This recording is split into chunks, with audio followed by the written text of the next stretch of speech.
જી હા મિત્રો, ડેડિયાપાડાના ધારાસભ્ય શ્રી ચેતરભાઈ વસાવ વિશે એડવોકેટ રાજ વસાવ દ્વારા શું કહેવામાં આવ્યું તે આપણે જોઈએ. ચાલો. અલા ભાઈ, મારે એમ કેવું છે, નથી તમારો ત્યાં ધારાસભ્ય, નથી તમારો ત્યાં સાંસદ, નથી તમારી ત્યાં જિલ્લા પંચાયત, નથી ત્યાં તમારી તાલુકા પંચાયત, નથી તમારો ત્યાં સરપંચ, નથી તમારી રાજ્યમાં સરકાર, નથી તમારી કેન્દ્રમાં સરકાર. તો તમે એવું કહો છો કે પદયાત્રા કરી એટલે રસ્તો મંજૂર થઈ ગયો. તો તમારા મત વિસ્તારમાં કેટલાય રસ્તાઓ બાકી છે, ત્યાં પદયાત્રા કરો ને ભાઈ, કેમ નથી કરતા? બરાબર છે. એટલે ગ્રાન્ટ આપનાર આપણી સરકાર, ગ્રાન્ટ મંજૂર કરવા માટે જે લડત કરનાર ને રજૂઆત કરનાર આપણા લોકો, તો પછી ક્રેડિટ કઈ રીતે લઈ જાય? એનું કામ જ આ છે, લોકોને ભરમાવાના અને ખોટી ખોટી વાહવાહી મેળવી અને લોકોને ગુમરાહ કરવાનું. પરંતુ એમનો બધો ખેલ હવે ઉઘાડો પડી ગયો છે.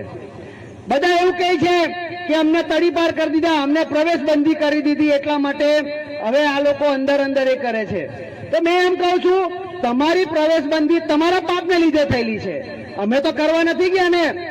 તમે પાપ કર્યા છે, આટલા વર્ષોમાં આટલા બધા તમે ગુનાઓ કર્યા છે, તો સ્વાભાવિક છે, સરકાર છે, કાયદા કાનૂન વ્યવસ્થા છે, એ બધા માટે સરખી છે.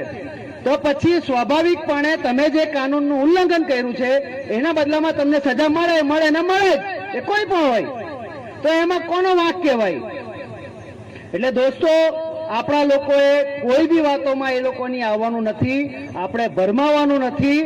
ફક્ત અને ફક્ત ભારતીય જનતા પાર્ટીની સરકાર આપણે બહુમતથી તાલુકા પંચાયત, જિલ્લા પંચાયત બનાવવાની છે. અને આપણા જે લોકલાડીલા આજના જિલ્લાના જે પ્રમુખ છે અનિલભાઈ રાવ, એમને જંગી બહુમતીથી આપણે બધી જ સીટો જીતાડીને આપણે ગિફ્ટ આપવાની છે. આપશો ને? આપશો ને? રાત દિવસ મહેનત કરવાની છે.